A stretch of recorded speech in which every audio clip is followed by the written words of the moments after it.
Praise the Lord, ஹல்லேலூயா. கர்த்தர் நல்லவர், ஹல்லேலூயா.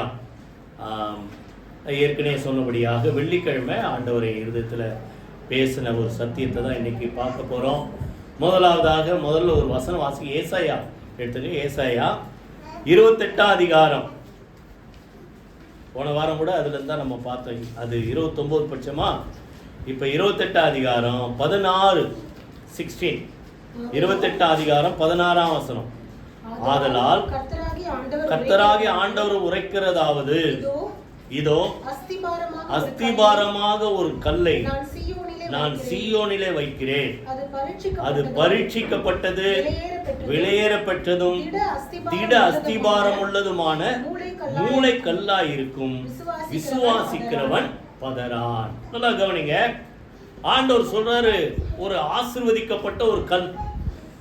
அது எப்படிப்பட்ட கல்னா, நல்லா அதை சீயோன்ல வைக்கிறேன், அது மேல விசுவாசமா இருக்கிறவன் பதற மாட்டான். அது எப்படிப்பட்ட கல்? பரீட்சிக்கப்பட்ட கல். வாயத்தர சொல்லுங்க, பரீட்சிக்கப்பட்ட கல். முதல்ல அந்த வார்த்தையை சொல்லி, அந்த கல் யாரு? ஆண்டவராகிய இயேசு. அப்பதான் அது நீங்க அதை புரிஞ்சிக்க முடியும். ஒரு கல்லை நான் வைக்கிறேன், அந்த கல் யாரு சொல்லுங்க? ஆண்டவராகிய இயேசு கிறிஸ்து.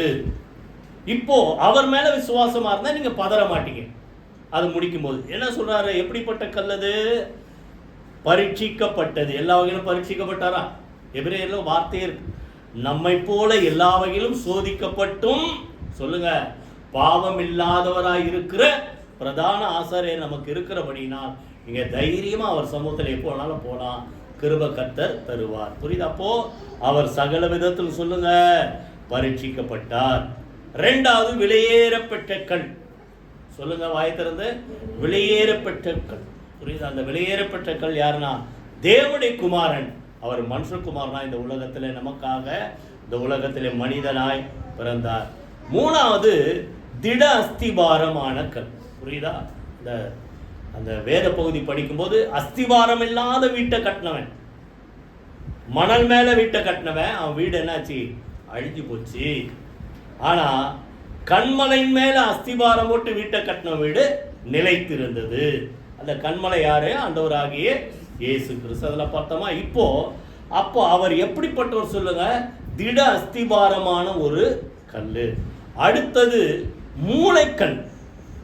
சொல்லுங்க என்ன கல் அது? கார்னர் ஸ்டோன் அப்படின்னும். இப்போ பொதுவாகவே வீட்டை கட்டுறவங்க முதல்ல அஸ்திபாரம் போடுவோம். ஆக்சுவலாக என்ன தெரிஞ்சு அஸ்திபாரம் போடும்போது கூட அது கார்னர்ல தான் ஆரம்பிப்பாங்க. சின்ன வயசுல எங்கள் மாமா ஒரு வீடு கட்டினார் குரோம்பேட்டில். அப்போ கிட்ட இருந்து அது குழி தோண்டினது முடிக்கிற வரைக்கும் நான் கிட்ட இருந்தேன். அப்போ அந்த வீடு எப்படி கட்டுறாங்கன்னு நல்லா பார்த்தேன். இப்போ எல்லாத்துக்கும் மேலே எனக்கு நல்லா ஞாபகம் வருது, கருங்கல் வச்சு பேஸ்மெண்ட் போட்டாங்க. அதுக்கப்புறம் பார்த்தா மேலே என்ன செய்யுது? மேலே சோறு எழும்புது. எங்கேருந்து ஆரம்பிக்கிறாங்க? மூளையிலேருந்து ஆரம்பிப்பாங்க. அப்போ தான் அது கரெக்டாக வரும்.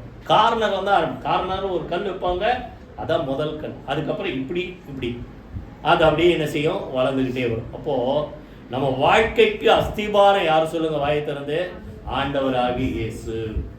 புரியுதா? கார்னர்னா ஆரம்பம், அதான் ஆரம்ப கல், அதான் மூளைக்கல். புரியுதா? அது யார் சொல்லுங்க? நம்முடைய ஆண்டவராகிய இயேசு கிறிஸ்து. இவர் மேல நீங்க நம்பிக்கையா இருந்தா நம்ம என்ன செய்ய மாட்டோம் சொல்லுங்க? பதற மாட்டோம். இதை குறித்து 2-3 இடத்துல போட்டு நிறைய இடத்துல சொல்றோம். அதெல்லாம் இன்னைக்கு பார்க்க போறோம். புரியுதா? 118ஆம் சங்கீதம் 22ஆம் வசனமும் படிங்க, மற்ற 21:42 ரெண்டுத்தையும் படிங்க. அதுக்கு பிறகு அந்த கல் நமக்கு என்னென்னலாம் நமக்கு உதவி செய்யுதுன்றத பார்ப்போம்.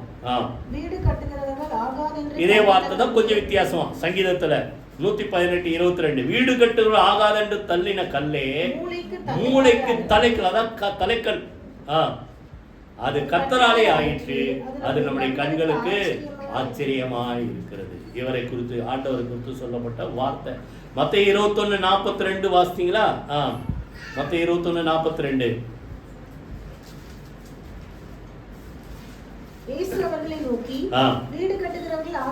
அதேதான் திருப்பி சொல்றாரு. வீடு கட்டுகிறவர்கள் ஆகாதென்று தள்ளின கல்லே மூளைக்கு தலைக்கல்லாயிற்று, அது கர்த்தராலே ஆயிற்று, அது நம்முடைய கண்களுக்கு ஆச்சரியமா. ஆகாதென்று தள்ளப்பட்ட மூளைக்கல், திட அஸ்திபாரமான கல். நல்லா கவனிங்க. அந்த கல் அது மேலே நீங்கள் வீட்டை கட்டலாம், இல்லை அது மேலே உங்கள் வாழ்க்கை அமைந்தால் நீங்கள் ஆசீர்வதிக்கப்பட்டவங்க. ஆனால் அது வேணான்ட்டு நீங்கள் ஒதுக்கிட்டு போட்டால் அதே கல் இன்னொரு கல்லாக மாறுதான். என்ன கல்லாக மாறுது? இடறதற்கு ஏதுவான கல். இப்போ அதை குறித்து பாருங்க. இப்போ அது மேலே உங்கள் வாழ்க்கை அமைந்தால் நீங்கள் ஆசீர்வதிக்கப்பட்டவங்க. ரோமரில் இருக்கு பாருங்க அந்த வார்த்தை. ரோமர் 9ஆம் அதிகாரம், அதான் முதல் சத்தியம் நம்ம பார்க்க வரும் முதல் வார்த்தை. இந்த திட அஸ்திபாரமான கல்னால நமக்கு எப்படி ஆசீர்வதிக்கப்படும்? ரோமர் 9 கடைசி வசனம் 33. அது முந்தின வசனத்துல கடைசி வரியில சொல்றாரு, இடறுதற்கான கல்லில் அவர்கள் என்ன செய்தார்கள்? இடறினார்கள். இது வேணாம், நான் ஏத்துக்க மாட்டேன் அப்படின்ட்டு என்ன பண்ணாங்களாம்? அதை வேணான்னு ஒதுக்குனவங்க அந்த கல்லினாலே என்ன செய்தாங்க? இடறி விழுந்தார்கள். இப்போ சொல்றாரு 33ல, இதோ இடறுதற்கான கல்லையும் தவறுதற்கான கண்மலையையும் சீயோனிலே வைக்கிறேன், அவரிடத்தில் விசுவாசமா இருப்பவன் எவனோ அவன் வெட்கப்படுவதில்லை என்று எழுதியிருக்கிறபடி ஆயிற்று. இதைதான் ஏசாயாலே படிச்சோம், இங்கே சொல்லு. புரியுதா? அப்போ திட அஸ்திபாரமான கல் வேணான்னு ஒதுக்கி தள்ளிட்டு அப்படின்னா அர்த்தம், நான் அவரை நம்ப மாட்டேன், நான் அவரை ஏற்றுக்கொள்ள மாட்டேன், நான் அவரை விசுவாசிக்க மாட்டேன் அப்படின்ட்டு தள்ளப்பட்டால் நம்ம வாழ்க்கைக்கு தான் அது சேதத்தை உண்டாகும். ஆனால் அவரை ஏற்றுக்கொண்டு அவர் மேல் விசுவாசம் உள்ளவர்களாக இருந்தால் நீங்கள் தேவனுடைய பிள்ளைகளாக வாழ முடியும். கை வீதி கத்திர சூத்திரம் போனோமா? புரியுதா? அவர் மேல விசுவாசம், அது அங்க என்ன பார்த்தோம்? விசுவாசிக்கிறவன் பதறான். இங்க சொல்றாரு, அவர் மேல விசுவாசமா இருந்தா அவன் என்ன செய்வதில்லை சொல்லுங்க? வெட்கப்பட்டு போவதில்லை. கையில வீதி கத்திர சூத்திரமான. அப்ப திட அஸ்திபாரமான விலையேறப்பட்ட மூளைக்கல், பரீட்சிக்கப்பட்ட மூளைக்கல், சோதிக்கப்பட்ட கல். புரியுதா? அஸ்திபாரமான கல். முதல் அஸ்திபாரம் எதுக்கு தெரியுமா? நம்ம வாழ்க்கையில நமக்குள்ள இருக்கிற விசுவாசத்துக்கு அஸ்திபாரம் யார் சொல்லுங்க? ஆண்டவராகிய இயேசு கிறிஸ்து. கையில வீதி கத்திர சூத்திரம் பண்ணுவோமா? புரியுதா? அவர் தான் விசுவாசத்துக்கு அஸ்திபாரம். இது நீங்க புரியணும்னா ஒரு வசனம் நீங்க வாசிங்க. புரியுதா? அவர்கிட்ட தான் நம்ம விசுவாசத்தை கத்துக்கிறோம். வாசிங்க எபிரேயர்ல 12, எபிரேயர் 12ஆம் அதிகாரம் முதல் வசனத்தை முதல்ல வாசிங்க. எபிரேயர் 12:1. இத்தனை திரளான சாட்சிகள் நம்மை சூழ்ந்து, இதான் இந்த 11ஆம் அதிகாரத்துல முழுசும் சாட்சிகளை குறித்து படிச்சோம். இதெல்லாம் நம்மை சூழ்ந்திருக்க பாரமான எல்லாவற்றையும் நம்மை சுற்றி நெருங்கி நிற்கிற பாவத்தையும் தள்ளிவிட்டு விசுவாசத்தை துவக்குறோம். நம்முடைய ஆண்டவராக இயேசு கிறிஸ்து எப்படிப்பட்டவர் சொல்லுங்க? விசுவாசத்தை துவக்குற அவர்கிட்ட தான் நம்ம கத்துக்கிறோம். அவர் தான் ஆரம்பம். துவக்குகிறவரும் முடிக்கிறவரும் அவர்தான். இயேசுவை நோக்கி நமக்கு நியமித்திருக்கிற ஓட்டத்தில் பொறுமையோடே ஓட, அவரை பார்த்துக்கிட்டே ஓடுங்க. அவர்கிட்ட இருந்து விசுவாசத்தை என்ன செய்யுங்க? கற்றுக்கொள்ளுங்கள். அவர் விசுவாசம் எவ்வளவு பெருசா இருந்தது புரியுதா? மரித்து போன லாசர் அடக்கம் பண்ணப்பட்டு எங்க குழியில வச்சு, கல்லறையில வச்சு 4 நாள் ஆச்சு. உலக பிரகாரமா அந்த அம்மா சொன்ன மாதிரி என்ன ஆகும்? இப்ப வெளியே எடுத்தா நாத்தடிக்கும், சரீரமே அழுகி போயிருக்கும்.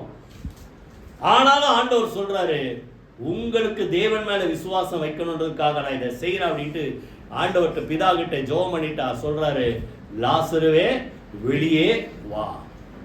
என்னாச்சு?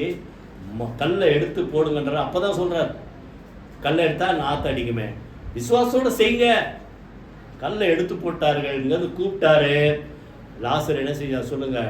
மரித்து அடக்கம் பண்ணப்பட்டு 4 நாள் கழிச்சு, புரியுதா, அந்த சரீரம் கெட்டு போய் அந்த நாற்றம் எடுக்க சூழ்நிலையில அந்த சரீரத்துக்குள்ள ஒரு ஜீவன் வந்தது.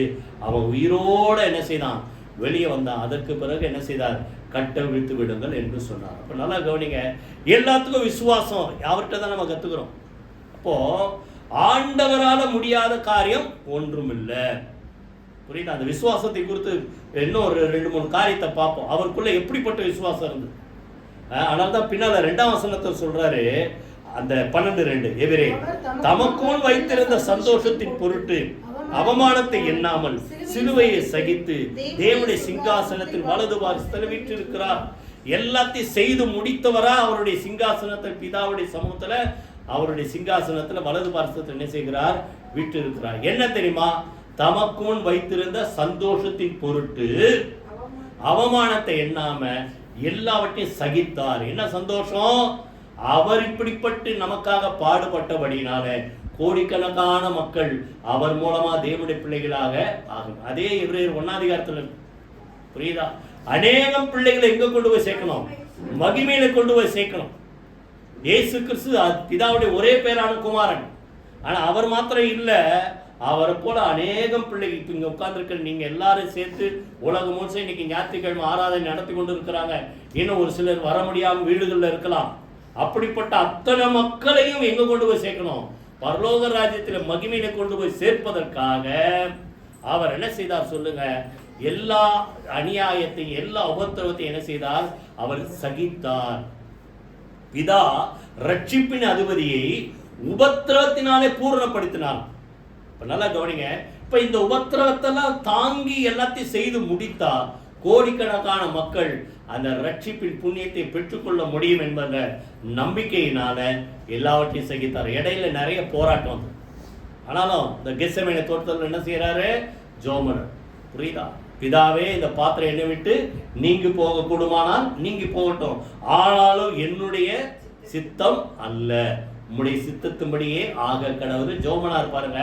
அதை போலதான் ஒரு சூழ்நிலையை குறித்து ஏசாயால தீர்க்க தரிசனமா எழுதியிருக்கிறார். ஒரு வசன வாசிங்க. ஏசாயா 50ஆம் அதிகாரம் எடுங்க. இப்போ ஏசாயா 50ஆம் அதிகாரம், ஏசாயா 50ஆம் அதிகாரம் 5ல இருந்து யாராவது வாசிங்க. இது எதுக்குன்னா நல்லா கவனிங்க. அவர் தான் நம்முடைய விசுவாசத்துக்கு அஸ்திபாரம். அதுக்கு தான் இதெல்லாம் பார்க்கணும். இயேசுக்குள்ள எவ்வளவு விசுவாசம் இருந்தது. பிதா நியமித்த காரியத்தை செய்து முடித்தா கோடிக்கணக்கான மக்கள் மகிமையில கொண்டு வந்து சேர்க்கப்படுவார்கள். அந்த விசுவாசத்தோட பாடுபட்டார். இப்போ அதை குறித்த சம்பந்தம் தான் சொல்றாரு. கர்த்தராகிய ஆண்டவர் என் செவியை திறந்தார், நான் எதிர்க்கவும் இல்லை பின்வாங்கவும் இல்லை. 40ஆம் சங்கீதத்தில் சொல்லப்பட்டது இது இங்கே திருப்பி சொல்றாரு. புரியுதா? யார் நமது காரியமாக போவார்? யார் இந்த உலகத்துல போய் மனிதனா பிறந்து மனு குலத்துக்காக ரத்தம் சிந்தி மரித்து ஜீவனை கொடுத்து அந்த மனு குலத்தை நம்ம மனிதர்களை என்ன செய்யணும்? மீட்டெடுக்க யார் போவார்? என்ன ஒண்ணு அமைதியா இருந்தாங்க. இப்போ இவர் சொல்றாரு, நான் போறேன்னு திரும்பி வந்தார், இந்த உலகத்தை தேடி வந்தார் இயேசு. அதெல்லாம் நம்ம அடிக்கடி பார்த்துருக்கோம். இப்போ சொல்றாரு, அந்த சூழ்நிலை ஆண்டவரின் செவியை திறந்தார். நான் என்ன செய்யல? எதிர்க்கல, பின்வாங்கல. நான் போக மாட்டேன்னு சொல்லல. பிதாவின் சுத்தத்தை நிறைவேற்ற இந்த உலகத்துக்கு ரட்சிப்பின் அதிபதியாக இந்த உலகத்துக்கு தேடி வந்தார். அவமானப்பட்டார், அடிக்கப்பட்டார், ரத்தம் சிந்தினார், மரித்தார், அடக்கம் பண்ணப்பட்டார், 3ஆம் நாள் உயிரோடு எழுந்தார். இதெல்லாம் செஞ்சு முடிச்சிட்டார். அவர் எப்படி செஞ்சு முடிச்சாருன்னு சொல்றாரு.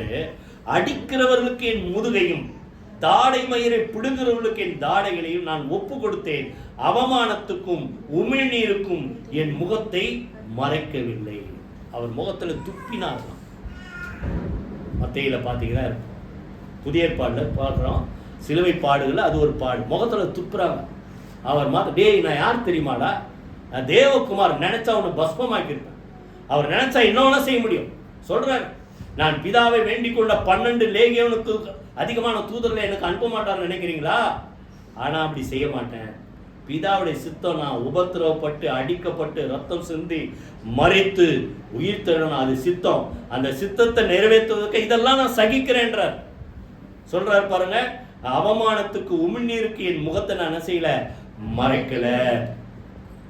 அடிக்கிறவளுக்கு என்ன செய்யல? தாடையை ஒப்பு கொடுத்தேன், முதுக ஒப்பு கொடுத்தேன். இப்பதான் சொல்றாரு அவருடைய விசுவாசத்தை. 7ஆம் வசனம் வாசிங்க. கர்த்தராகிய ஆண்டவர் எனக்கு துணை செய்கிறார், ஆகையால் நான் வெட்கப்படேன். நான் வெட்கப்பட்டு போவதில்லை என்று அறிந்திருக்கிறேன். ஆதலால் என் முகத்தை சொல்லுங்க கற்பாறையை போல ஆக்கினேன். கைகளை வைத்து கர்த்தரை ஸ்தோத்திரம் பண்ணுங்க. கற்பாறைன்னா சொல்லுங்க ராக். அதான் அஸ்திபாரமான கல். அவர் சொல்றாரு, அவர் வாழ்க்கையில அதை வெளிப்படுத்துறாரு. எவ்வளவு அவமானம் வந்தாலும் சரி, நான் பின்வாங்க மாட்டேன். கற்பாறை போல நான் எடுத்த அந்த காரியத்தில் என்ன செய்யற? உறுதியா நிக்கிறேன் நின்னார். புரியுதா? நீங்க அவரை ஃபாலோ பண்ணாதான் நம்முடைய இருதயத்தில் இயேசு எல்லாவற்றையும் சகித்தார். புரியுதா? அவரை போல நான் மாறணும் நீங்க நின்னாதான் அவருடைய விசுவாசம் நமக்குள்ள வரும். கைகளை வைத்து கர்த்தரை ஸ்தோத்திரம் பண்ணுவோமா? புரியுதா? எல்லாவற்றையும் என்ன செய்ய? விசுவாசத்தோட சகித்தார். என்ன விசுவாசம்? புரியுதா? அங்க போய் சிங்காசனத்தை உட்கார்றது இல்லை, அதுக்கு மேல அதுக்கு முன்னாடி இன்னொன்னு. இதை முடித்தா கோடிக்கணக்கான மக்கள் அவருடைய ரத்தத்தின் புண்ணியத்தினாலே, அவர் ஜீவனை கொடுத்து மரித்த அந்த புண்ணியத்தினாலே தேவனுடைய ராஜ்யத்தில் கொண்டு போய் என்ன செய்வார்கள் சொல்லுங்க? சேர்க்கப்படுவார்கள். அந்த விசுவாசத்துக்கானால என்ன செய்தார் சொல்லுங்க? பாடுகளை சகித்தார். முகத்தை எப்படி ஆக்கினாரா சொல்லுங்க? கற்பாறையை போல ஆக்கினார். இப்ப நம்ம விசுவாசம் எப்படி சொல்லுங்க? நீங்க எத்தனையோ காரியங்களுக்காக ஜெபம் பண்றீங்க, எத்தனையோ காரியங்கள் வைராக்கியமா நிக்கிறீங்க, அதை நிறைவேற்ற முடியாதபடி எத்தனையோ தடை வரும். அப்ப நீங்க என்ன செய்யணும்? அவரை கவனித்து பாருங்கள். எபிரேயர்ல படிச்சோம்ல, விசுவாசத்தை துவக்கிறவர், விசுவாசத்தை முடிக்கிறவர், அவரை நோக்கி ஓடுங்க. எல்லாரும் கவனித்து பாருங்க, அவருக்குள்ள எவ்வளவு விசுவாசம் தான் கற்பாறை போல ஆக்குறார், செய்து முடிக்கிற வரைக்கும். அதை போல நடக்கிற சூழ்நிலையெல்லாம் நீங்க பார்க்காதீங்க. உங்க மனசை எப்படி ஆக்குங்க சொல்லுவாங்க? கல் மனசா ஆடுவாங்க. கல் மனசா ஆக்கணும். எதுக்கு? புரியுதா? நம்ம இரக்கம் இல்லாம கல் மனசா, அதை சொல்லல நானே. கல் மனசா ஆக்கணும். நான் என் தேவனத்தில் எதிர்பார்க்கிற காரியத்தை நான் என்ன செய்வேன் சொல்லுங்க? பெற்றுக்கொள்வேன்ற நம்பிக்கை நமக்கு எப்படி இருக்கணும் சொல்லுங்க? அந்த கற்பாறை போல உறுதியா அந்த விசுவாசம் நமக்குள்ள இருக்கணும். கைகளை வீதி கத்துற சூத்திரமானோமா. அதான் 125ஆம் சங்கீதத்துல சொல்றாரு. புரியுதா? அந்த 120 கர்த்தரை நம்புகிறவர்கள் சொல்லுங்க. 125:1 சீயோன் பர்வதத்தை அசையாமல் நின்றிருக்க, அசையாமல் நிலைத்திருக்கிற சீயோன் பர்வதத்தை போல இருப்பார்கள். புரியுதா? அப்ப நல்லா கவனிங்க. இந்த சீயோன் பர்வதம் எவ்வளவு ஸ்ட்ராங்கா இருக்குதோ அதை போல நம்முடைய விசுவாசம் ஸ்ட்ராங்கா இருக்கு. அதான் மார்க்ல சொல்றார், தேவனத்தில் விசுவாசமாய் இருங்கள். நீங்க மனசுல சந்தேகப்படாம, இருதயத்துல சந்தேகப்படாம, இந்த மலையை பார்த்து பெயர்ந்து சமுத்திரத்தை தள்ளுண்டு போயிட்டு சந்தேகப்படாம சொன்னா நீங்க சொன்னபடியே நடக்கொண்டு அங்க விசுவாசத்துக்கு ஒரு உதாரணத்தை சொல்லிக்காட்டு. புரியுதா? இப்போ முதல்ல அவர் யார் சொல்லுங்க? அதுக்கு மறக்காதீங்க. விலையேறப்பட்டது, அடுத்தது திட அஸ்திபாரமானது, அடுத்தது பரீட்சிக்கப்பட்டது, மூளைக்கல்லா இருக்குது. அந்த ஆண்டவர் தான் நம்முடைய விசுவாசத்துக்கு சொல்லுங்க அஸ்திபாரமான கல். ரெண்டாவது லூக்கா 6:48. நம்ம முதல்ல எதை படிச்சோம்? மத்தேயு படிச்சோமா? இப்போ அதே ரொம்ப சுருக்கமா அதை படிச்சிருவோம். லூக்கா 6:48 வாசிங்க. ஆழமாய் தோண்டி கற்பாறையின் மேல் அஸ்திவாரம் போட்டு வீடு கட்டுகிற மனுஷனுக்கு ஒப்பா இருக்கிறான்.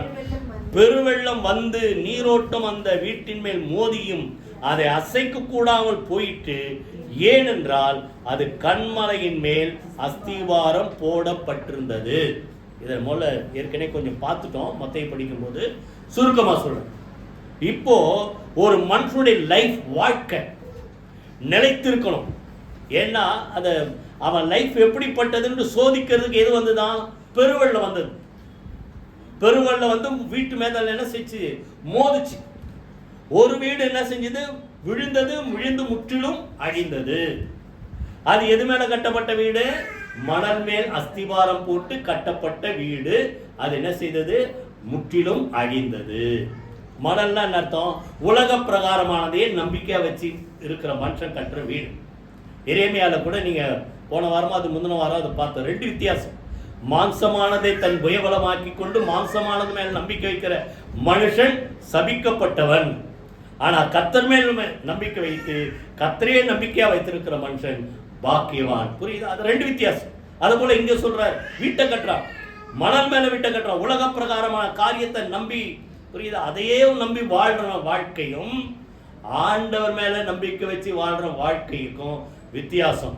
அந்த வீடு மணல் மேல் கட்டப்பட்ட வீட்டை போல பெருவெள்ளம் ஃப்ளட் வந்தோன்னு அழிஞ்சிச்சு. ஆனா கர்த்தரை நம்பி வாழ்ற வீடு சொல்லுங்க, நம்ம வாழ்க்கைக்கு அஸ்திவாரம் யாரு சொல்லுங்க? ஆண்டவராகி இயேசு. புரியுதா? அவர் மேல் கட்டப்பட்ட வீடு. அந்த அவன் வீடு எங்கு கட்டப்பட்டது? ஏனென்றால், திருப்பி அந்த 48 கடைசியில, ஏனென்றால் அது எதன் மேல் கட்டப்பட்டது? கண்மலையின் மேல் அஸ்திவாரம் போடப்பட்டிருந்தது. கையில் வீதி கத்துற சூத்திரம் பண்ணுவோமா? அப்ப அந்த வீடு எது மேல கட்டப்பட்டது சொல்லுங்க? நம்ம வாழ்க்கை. கண்மலை யார் சொல்லுங்க? 1 கொரிந்தியர் 10:4 அந்த கண்மலை கிறிஸ்துவே. கிறிஸ்துவின் மேல் கட்டப்பட்ட வாழ்க்கை. ஒரு மனுஷனுடைய லைஃப் எனக்கு ஆதாரம் அவர் தான். நல்ல ஒரு பாட்டு, பழைய பாட்டு, 2 ராகத்துல, ஆதாரம் நீர்தானையா. ரொம்ப பிடிக்கும் அந்த பாட்டு. அப்போ என் வாழ்க்கைக்கு ஆதாரம் சொல்லுங்க வாயை திறந்து. விசுவாசத்துக்கு ஆதாரம் ஆண்டவர் இயேசு, ஃபவுண்டேஷன். ரெண்டாவது என் வாழ்க்கைக்கு ஆதாரம் யார் சொல்லுங்க? ஆண்டவராகிய இயேசு கிறிஸ்து. ஏன்னா அவர் மேல் கட்டப்பட்டவனுடைய வாழ்க்கை நிலைத்திருக்கும். இப்போ அவர் மேல் கட்டப்பட்டவனுடைய வாழ்க்கை நிலைத்திருக்கோன்றமே, அது எப்படி? யார் அவன் மேல கட்டப்பட்ட அந்த வீடு? அது யார் அப்படின்னா 49 சொல்றாரு பாருங்க. 47 என்னிடத்தில் வந்து என் வார்த்தைகளை, நல்ல கவனிங்க, எல்லாரும் வந்து கேட்கிறோம், இன்னைக்கு எல்லாரும் கேட்கிறோம், கேட்டு அவையின்படி செய்கிறவன் யாருக்கு ஒப்பாயிருக்கிறான். இப்போ தேவனுடைய வார்த்தை கேட்கறது பெருசு இல்ல, புரியுதா? எனக்கு தெரிந்து அதை முடிஞ்சா என்ன செய்யணும், நோட் பண்ணிக்கணும். இல்லைன்னா இதை திருப்பி நம்ம அந்த இதில் வரும்போது கூட திருப்பி கூட பார்த்து அதை திருப்பி ஒரு ரிப்பீட் பார்த்தா இன்னும் மனசில் பதியும். புரியுதா? நீங்கள் டைரியில் பதிய வைக்கிறீங்களோ, எதில் பதிய வைக்கிறீங்க, எதில் பதிய வைக்கணும் சொல்லுங்கள்? நம்ம இருதயத்தில் பதிய. இன்னைக்கு ஆண்டவர் இதை பற்றி தான் எனக்கு சொன்னார், இந்த வார்த்தை எனக்கு தான், இந்த வார்த்தையை கேட்டு அதன்படி நான் வாழணும்ட்டு எத்தனை பேர் உங்களோட வாழ்க்கையை ஒப்பு கொடுக்கிறீங்களோ அவங்க வாழ்க்கை நிலைத்திருக்கும். கைகளை வீதிகத்துல சூத்திரமோமா, புரியுதா? அப்படி இல்லைன்னா உலக பிரகாரமா அப்படியே நம்ம லைஃப் போச்சுன்னா அந்த வீடு எப்படிப்பட்ட வாழ்க்கை, எப்படிப்பட்ட சொல்லுங்க? மண்ணு மேல அஸ்திவாரம் போடப்பட்ட வாழ்க்கை. கண்மலையின் மேல், இயேசுவாகிய கண்மலையின் மேல் அஸ்திவாரம் போட்டு நிலைத்திருக்கிற வாழ்க்கை வாழணும். முதல் ஒண்ணு சொல்றாரு, நான் சொன்னதை கேட்டு அதன்படி செய்கிறவர்கள். அதான் அந்த மத்தையில ரொம்ப டீட்டெயிலா படிச்சு. அநேகர் வந்து சொல்லுவாங்களாம், கர்த்தாவே கர்த்தாவேன்னு கூப்பிடுவாங்களாம். கர்த்தாவே கர்த்தாவே உம்முடைய நாமத்தினால பிசாசை துரத்தணும், அற்புதம் செஞ்சோம், தீர்க்க தரிசனம் சொன்னோம், எல்லாம் செஞ்சோம். அவர் கேட்பாரு, அவருடைய கனிகளினாலே அவர்களை அறிவீர்கள். புரியுதா? அப்போ இதை செஞ்சு அதை செஞ்சோம்ல, நான் சொன்னதை நீ செஞ்சியா? சொல்லுங்க வாய் திறந்து. அவர் என்ன சொல்லுகிறாரோ அதன்படி செய்தால் நம்ம வாழ்க்கை, சொல்லுங்க, கண்மலை கற்பாறையின் மேல் அஸ்திவாரம் போடப்பட்ட நம்ம வாழ்க்கைக்கு அஸ்திவாரம் சொல்லுங்க ஆண்டவராகி இயேசு கிறிஸ்து. சுருக்கமா ஒரு சத்தியத்தை பார்த்துட்டு 3வது போயிடுவோம். 1 கொரிந்தியர் 3 கொரிந்தியர் 3ஆம் அதிகாரம் 11 இருந்து யாராவது வாசிங்க. 1 கொரிந்தியர் 3ஆம் அதிகாரம் 11 போடப்பட்டிருக்கிற அஸ்திபாரமாகிய, எடுத்துட்டீங்களா? இயேசு கிறிஸ்துவை அல்லாமல் வேற அஸ்திபாரத்தை போட ஒருவனாலும் கூட. நம்ம லைஃபுக்கு அஸ்திபாரம் யார் சொல்லுங்க? ஆண்டவராய் இயேசு. அந்த அஸ்திவாரத்தை விட்டு வேற அஸ்திவாரம் நமக்கு இல்ல. இந்த அதிகாரத்தை ரொம்ப இதெல்லாம் பேசுறாரு, ஆனா அந்த பாயிண்ட்டை மாத்திரம் சொல்றேன். இப்ப அந்த அஸ்திவாரத்து மேல நம்ம கட்டுறோம். இப்ப அஸ்திவாரம் யாரு சொல்லுங்க? இயேசு கிறிஸ்து. அவர் தான் ஆதாரம். அவர் மேல நம்ம கட்டுறோம். நம்ம வீடு எப்படிப்பட்ட வீட்டை கட்டணும்னு சொல்றாரு 12. ஒருவன் அந்த அஸ்திவாரத்தின் மேல் எதை வச்சு கட்டுறான்? பொன், வெள்ளி, விலையேறப்பட்ட கல், மரம், புல், வைக்கோல் ஆகிய இவைகளை கட்டினால் அவனவனுடைய வேலைப்பாடு வெளியாகும், நாளானது அதை விளங்க பண்ணும். ஏனெனில் அது அக்கினியினாலே வெளிப்படுத்தப்படும். அவனுடைய வேலைப்பாடு எத்தன்மை உள்ளது என்று அக்கினியானது பரிசோதிக்கும். அதன் மேல் ஒருவன் கட்டினது நிலைத்தால் அவன் கூலியை பெறுவான், வெந்து போனால் அவன் நஷ்டமடைவான். அவனோ ரட்சிக்கப்படுவான், அதுவும் அக்கின் இழகப்பட்டு தப்பினது போல் இருப்பு. நல்லா கவனிங்க. இப்போ அஸ்திவாரம் ஆண்டவர் தான், இது மாற்றமே இல்லை. போடப்பட்டிருக்கிற அஸ்திபாரமாக இயேசு இல்லாமல் நமக்கு ஆதாரம் வேற எதுவுமே இல்லை. இப்போ அவர் மேலதான் நம்ம கட்டுறோம். இப்ப எதை வச்சு கட்டுறோம் அதான் முக்கியம். புரியுதா? 6 சொல்றாரு, 6 2 குரூப்பா பிரிக்கிறார், 3 பிரிக்கிறார். அக்னி வந்து அந்த நீ கட்டுறதை பரிசோதிக்கும். முதல்ல 3 என்னது சொல்லுங்க? பொன், வெள்ளி, விலையேறப்பட்ட கல், அது ஒரு குரூப். 2வது குரூப் எது? மரம், புல்லு, வைக்கோல். இப்போ மரம், புல்லு, வைக்கோல். இந்த கையில பொன், வெள்ளி, விலையேறப்பட்ட கல். திடீர்னு அக்கினி வருது, எது நிலைக்கும்? பொன், வெள்ளி. அதுக்காக நான் கோல்டு வயசு வீடு அப்படி இல்லை, அது எத்தன்மை உள்ளது, அக்கினிக்கு நிற்கத்தக்கதாக நிரந்தரமான ஒரு பொருள். அது பொன், வெள்ளி, விலையேறப்பட்ட கல். இது 3 அக்கினிக்கு நிற்காது. புரியுதா? அப்ப நல்லா கவனிங்க. நம்ம செய்யற கிரியைகள், புரியுதா, அந்த எந்த பரிசோதிக்கப்பட்டாலும் அது நிலைத்திருக்கத்தக்கதான் நம்ம வாழ்க்கை வாழும். அதை தான் சொல்றாரு. புரியுதா? அவர் என்ன செய்வாராம், உட்கார்ந்து அக்னினாலே நம்ம சோதிப்பான். எல்லாமே விசுவாசமும் சோதிக்கப்படும். புரியுது? நம்ம லைஃபும் என்ன செய்யப்படும் சொல்லுங்க, சோதிக்கப்படும். அப்ப அந்த சோதனையை ஜெயிச்சு நம்ம வரணும். நம்ம லைஃப்ல எத்தனையோ சோதனை வரும். புரியுதா? எல்லாருக்கும் சோதனை இல்லாம இல்ல. புரியுதா? நல்ல ஒரு சொல்லுவோம், விரலுக்கு தகுந்த வீக்கணும், யாமாவன் நிலைமை கேட்டபடி நீ எவ்வளவு தாங்க குறிஞ்சிருக்கிறதா சொல்றாரு. திராணிக்கு மேல உன்னை சோதிக்கப்பட ஆண்டவர் என்ன செய்ய மாட்டார் சொல்லுங்க, இடம் கொடுக்க மாட்டார். உனக்கு நீ எவ்வளவு தாங்குவது பார்த்தா கொடுக்குறாரு. ஆனா நீ என்ன செய்யணும், அந்த சோதனையில ஜெயிக்கணும். புரியுதா? மரம் அப்புறம் புல்லு வைக்கோலை வச்சு கட்டினா அந்த சோதனையில சுட்டெரித்து சாம்பலாயிடும். ஆனா இது நிலைத்திருக்க. புரியுதா? அப்ப நம்ம வாழ்க்கை, நம்ம கிரியை, புரியுதா, ஆண்டவர் சொன்ன வார்த்தையின்படி இருந்தால் நம்ம வீடு என்ன செய்ய சொல்லுங்க, நிலைத்திருக்க. அப்ப காரணம் என்ன தெரியுமா, அவர் மேல கட்டுறோம். ரெண்டாவது அவர் வார்த்தையின்படி கட்டுறோம். சொல்லுங்க, வாய் திறந்து. அவர் மேல கட்டுறோம் சொல்லுங்களேன், அவர் வார்த்தையின்படி கட்டுறோம். புரியுதா? அது ரெண்டு. அப்போ முதல்ல என்ன பார்த்தோம், விசுவாசத்துக்கு ஆதாரம். ரெண்டாவது நம்ம வாழ்க்கைக்கு ஆதாரம். மூணாவது நம்ம சபைக்கு ஆதாரம் அவர் தான். மத்தேயு 16 அதிகாரம் 16-18 யாரோ ஒருத்தர் வாசிங்க. மத்தேயு 16-18.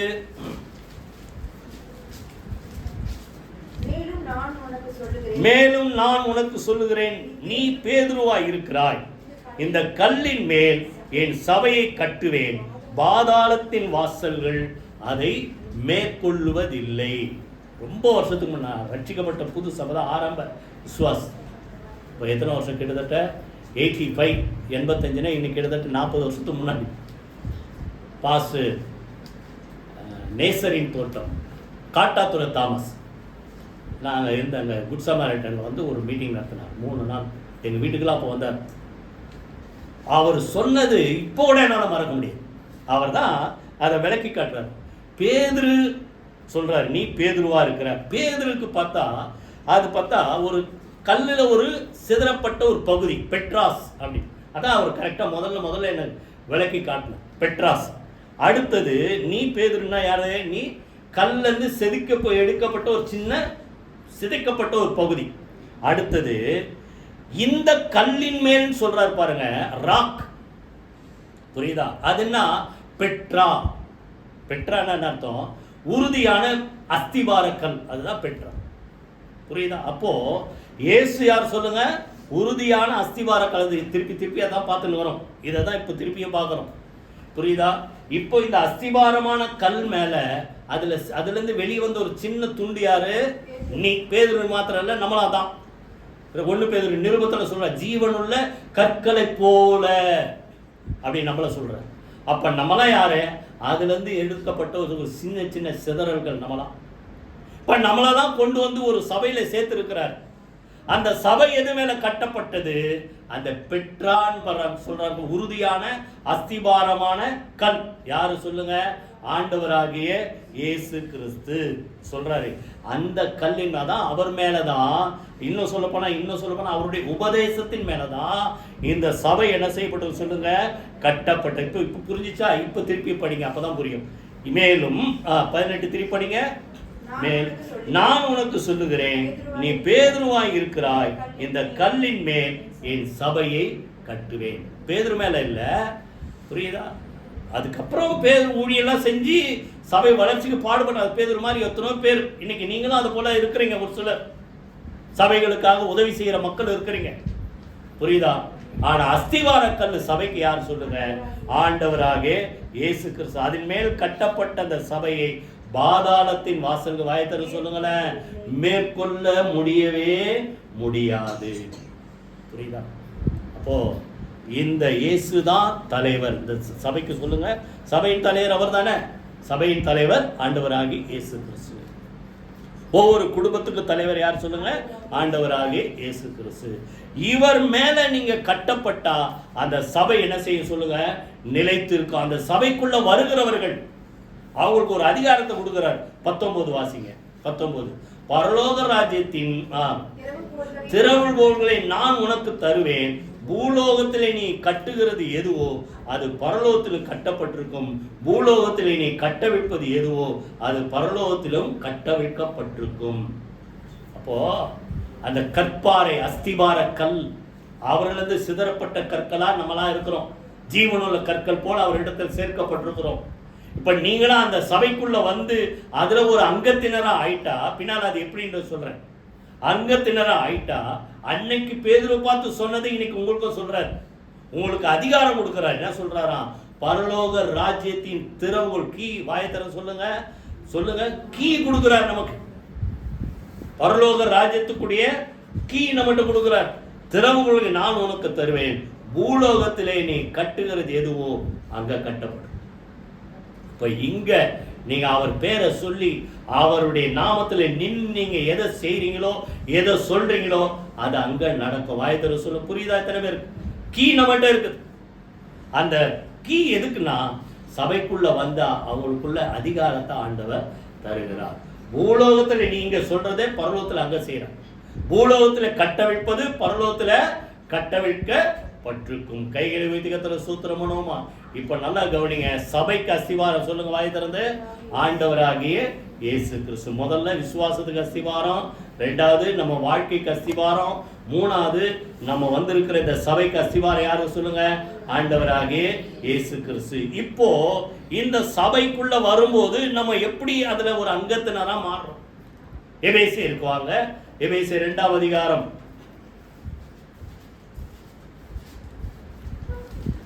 எபேசியர் 2ஆம் அதிகாரம் 15 இருந்து 60 வாசிங்க.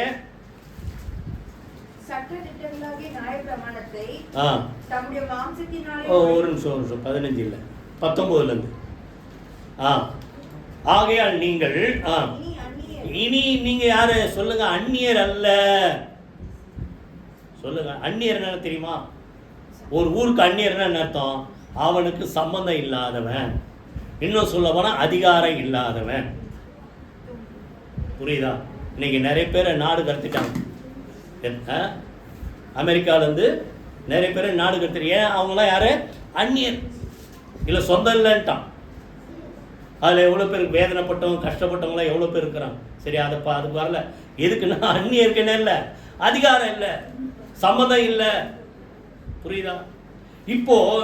அப்போ நீங்க இனிமேல் சபைக்குள்ள வந்தவங்க நீங்க அந்நியர் அல்ல. வாழ்த்து சொல்லுங்க, அந்நியர் சொல்ல, அந்நியர் அல்ல. அப்படின்னு என்ன அர்த்தம்? உங்களுக்கு இங்க என்ன உண்டு? சொல்ல மாட்டீங்களா? என்ன உண்டு? உரிமை உண்டு. சொல்ல மாட்டீங்களா? இன்னைக்கு என்ன உண்டு?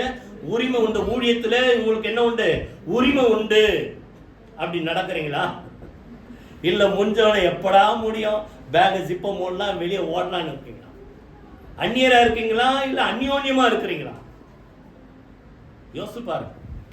நீங்கள் யாரும் இல்ல, அந்நியர் அல்ல. அடுத்தது பரதேசி. இதோ ரெண்டும் அது ஸ்ட்ரேஞ்சர், பரதேசிய, வெளியூர்காரன். வெளியூர்காரங்களா நீங்க தான், உங்களை தான் பார்த்து கேட்கிறேன். பரதேசி இல்ல. அடுத்தது நீங்க யாருன்னா பரிசுத்தவான்களுடைய ஒரே நகரத்தார், தேவனுடைய வீட்டார். இந்த வீடு என்ன சொல்லுங்க? இது என்ன வீடு சொல்லுங்க? என்னுடைய வீடு சகல ஜனங்களுக்கும் ஜெப வீடு என்னப்படும். இது யாருடைய வீடு? தேவனுடைய வீடு, சபை, தேவனுடைய வீட்டார். நீங்களா யாரு சொல்லுங்க? சொல்லுங்களேன் பக்கத்துல பார்த்து, நீ தான் தேவனுடைய வீட்டார் சொல்லுங்களேன்.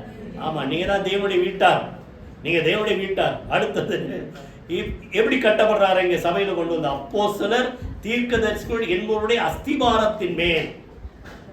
கவனிங்க, எந்த அஸ்திபாரம்? அப்போஸ்தலர் தீர்க்கதரிசிகள் என்பவருடைய அஸ்திபாரம் அர்த்தம். அஸ்திபாரம் இயேசுதான், மாத்திராதீங்க. அப்போஸ்தலர் தீர்க்கதரிசிகள் அஸ்திபாரம் அல்ல. அது என்ன அர்த்தம்னா அவங்க தேவனிடத்தில் பெற்ற உபதேசங்கள் தான் அந்த அஸ்திபாரம். மத்தேயுல 28 அதிகாரத்துல பரத்துக்கு ஏறதுக்கு முன்னாடி ஆண்டவர் எல்லாரையும் கூப்பிட்டா, சீஷர்களை கூப்பிட்டு என்ன சொன்னாரு?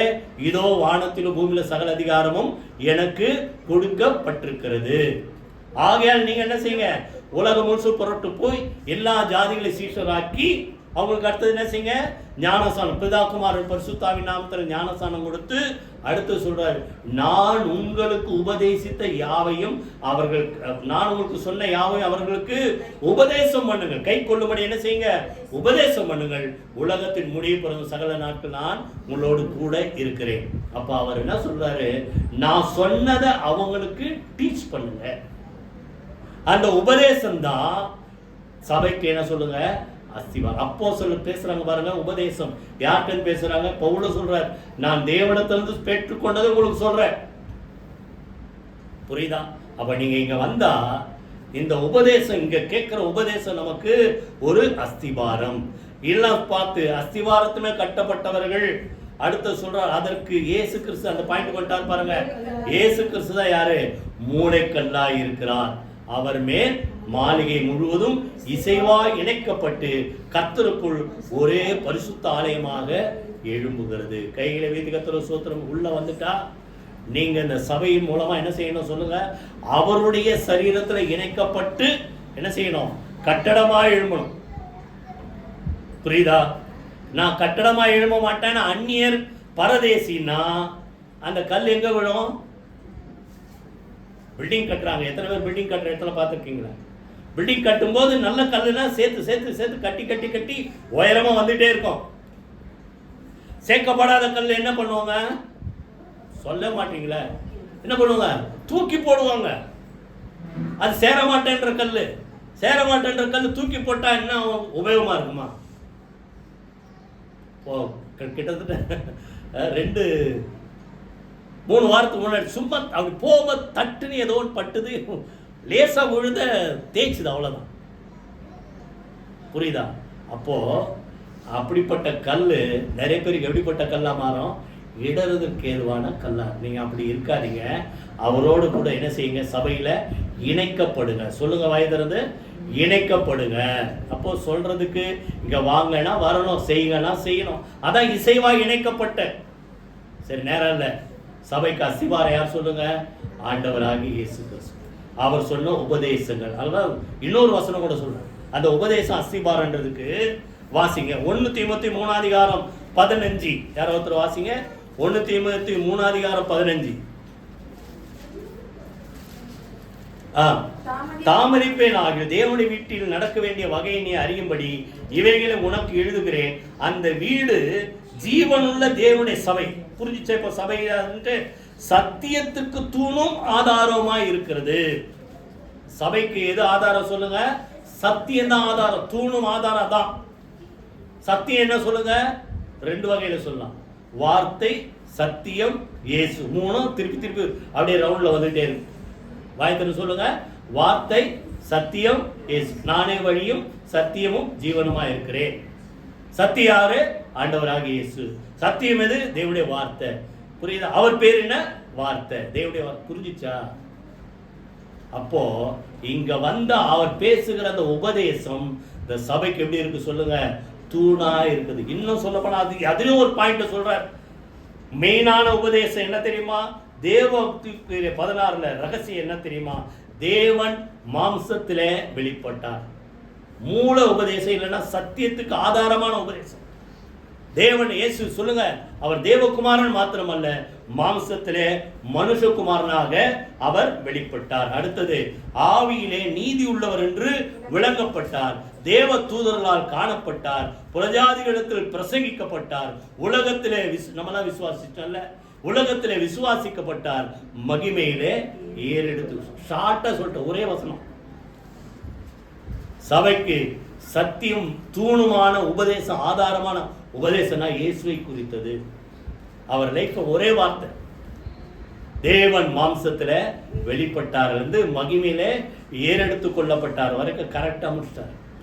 இந்த உபதேசம் தான் சபைக்கு என்ன சொல்லுங்க, தூணும் ஆதாரம். அதனால அதுல நீங்க என்ன செய்யுங்க, அந்நியரா இருக்காதீங்க, பரதேசியா இருக்காதீங்க, தள்ளப்பட்ட ஒதுக்கி வேண்டாம் தள்ளப்பட்ட கல்லா இருக்காதீங்க, இசைவா இணைக்கப்பட்ட கல்லா இருங்க. இதை ஆதாரம் யார் சொல்லுங்க, ஆண்டவராகிய இயேசு கிறிஸ்து. சரியா? ஏன்னா அவர் தான் ரட்சிப்பு, அவரால் எல்லாமல். அதே வார்த்தை இன்னொரு வசனம், அதை ஷார்ட்டா பார்த்துட்டு கடைசியா இன்னொருத்தர் பட்டு முடிப்போம். அப்போஸ்தலர் எடுங்க. அப்போஸ்தலர் 4 அதிகாரம் 11 12. அதே வார்த்தை திருப்பி பாருங்க, திருப்பி அந்த வார்த்தை தான் வரும். அந்த கல்லை பத்தி தான் நம்ம இதெல்லாம் படிக்கிறோம். அஸ்திவார கல் எப்படிப்பட்டவர்? வீடு கட்டுவர்களாகி உங்களால் அற்பமாய் எண்ணப்பட்ட அவரே தலைக்கு மூளைக்கல்லானவர். இந்த கல்லு தான் நமக்கு அஸ்திவாரம், இந்த கல்லு தான் மூளைக்கல், இதான் கார்னர் ஸ்டோன். இந்த கல் எப்படிப்பட்ட கல்லு? அவராலே அன்றி. இந்த இயேசு யார் சொல்லுங்க? அவரால் இல்லாமல் வேறு ஒருவரும் என்ன செய்யல, ரட்சிப்பு இல்லை. நாம் ரட்சிக்கப்படும்படிக்கு வானத்தின் கீழே மனுஷனுக்குள்ளே அவருடைய நாமம், அவருடைய பேர் இல்லாம வேறொரு பெயர் கட்டளையிடப்படவில்லை. கைகளை வைத்து கர்த்தரை ஸ்தோத்திரம் பண்ணுங்க. புரியுதா? அப்ப அவர் மூலம் அந்த அஸ்திவாரம் மாத்திரம் இல்ல, நம்முடைய ரட்சிப்புக்கு ஒரு அஸ்திவாரம். வாயத்தர சொல்லுங்க, நம்முடைய ரட்சிப்புக்கு ஒரு அஸ்திவாரம். அதான் சொல்றாரு அந்த மூளைக்கல். புரியுதா? அது நம்ம எல்லாரும் ரட்சிக்கப்பட்டவங்க தான் இங்க இருக்கிறீங்க. அதனால அந்த ரட்சிக்கு அஸ்திவாரம் யார் சொல்லுங்க? ஆண்டவராகிய இயேசு கிறிஸ்து. அதான் முதல்ல ஒரு வார்த்தை சொன்னார், நானே வாசல், ஒருவன் என் வழியாய் பிரவேசித்தால், உட்பிரவேசித்தால் அவன் உள்ளும் புறமும் சென்று நல்ல மேய்ச்சலை கண்டடைந்து அவன் என்ன செய்வான் சொல்லுங்க?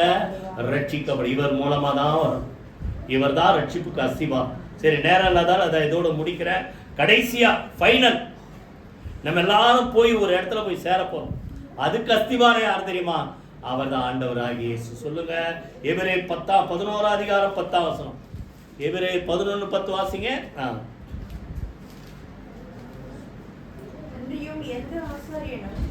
எபிரேயர் 11:10 நல்லா கவனி. ஏனெனில் தேவன் தாமே கட்டி உண்டாக்கின அஸ்திபாரங்களுள்ள நகரத்துக்கு அவன் காத்திருந்தான். நல்லா கவனிங்க. ஆபிரகாமை குறித்து சொல்றார். அவன் வந்து வீட்டை கட்டி வாழ அந்த உலகத்துல இருக்கும்போது, இன்னைக்கு நம்ம எல்லாரும் வீட்டை கட்டி இருக்கிறோம். ஆனா அவங்களாம் எப்படி இருந்தாங்களாம்? வீட்டை கட்டாம எதுல இருந்தாங்களாம்? கூடாரங்களை குடியிருந்தார்கள். ஏன்னா நம்ம வீட்டெல்லாம் கட்டுறது எதுக்கு? நம்ம அங்க போறோம். அதுதான் நமக்கு நிரந்தரமான சொல்லுங்க வீடு. அது எப்படிப்பட்ட வீடா? தேவன் தாமே கட்டி உண்டாக்கின அஸ்திபாரங்களுள்ள நகரத்துக்கு அவன் காத்திருந்தான். நல்ல ஒரு பாட்டு நாங்கள் அடிக்கடி பாடுறோம். 114 பாட்டு, பெரிய மூன்று. சீயோனிலே என் திட அஸ்திபாரம் கிறிஸ்துவே. புரியுதா? அப்போ அந்த நம்ம போய் சேர போகிற இடம் எப்படிப்பட்ட அஸ்திபாரம் சொல்லுங்க? திட அஸ்திபாரம் உள்ள ஒரு நகரம். புரியுதா? அதை உண்டாக்கினவர் யாரு? ஆண்டவராகிய இயேசு. தேவன் தாமே உண்டாக்கின. என்ன சொல்லும்போது நீங்க அப்புறமா நீதிமொழிகள் 8 அதிகாரம் 30 அதிகாரம் படிச்சு பார்த்தீங்கன்னா ஞானம்னு ஒண்ணு இருக்கும். புரியுதா? வானத்தையும் பூமியை சிருஷ்டிக்கும் போது நான் அவர் அருகே அவரோடு கூட இருந்தேன். இப்போ ஒரு வசனம் வாசிங்க, அப்பதான் அது புரியும். எபிரேயர்ல 1 அதிகாரம் 2 வசனம். 1 அதிகாரம் 2 வசனம் வாசிங்க. கடைசி நாட்களில் குமாரன் மூலமாய் நமக்கு திருவுளம் பற்றினார். இவரை சர்வத்துக்கும் சுதந்திர வழியாக நியமித்தார். இவரை கொண்டு உலகங்களை உண்டாக்கினார். உலகங்கள், வானம், பூமி எல்லாம் யாரால உண்டாக்கப்பட்டு சொல்லுங்க? அவர் மூலமாக. இவரை கொண்டு, வாயத்தர சொல்லுங்களேன், இவரை கொண்டு எல்லாத்தையும் என்ன செய்தாராம்? உண்டாக்கினார். புரியுதா? அப்போ நம்ம போற நகரத்துக்கு திட அஸ்திபாரம் உள்ள ஒரு நகரம். அதுக்கு ஆதாரம் யாருன்னா ஆண்டவராகிய இயேசு கிறிஸ்து. அதனால சொல்றாரு யோவான் 14 அதிகாரத்துல, என் பிதாவின் வீட்டில் அநேக வாசஸ்தலங்கள் உண்டு, அப்படி இல்லைன்னா நான் உங்களுக்கு சொல்லி இருப்பேன் சொல்றாரு. நான் போய் உங்களுக்காக ஒரு ஸ்தலத்தை ஆயத்தம் பண்ண போறேன். ஏற்கனவே நிறைய இருக்குது.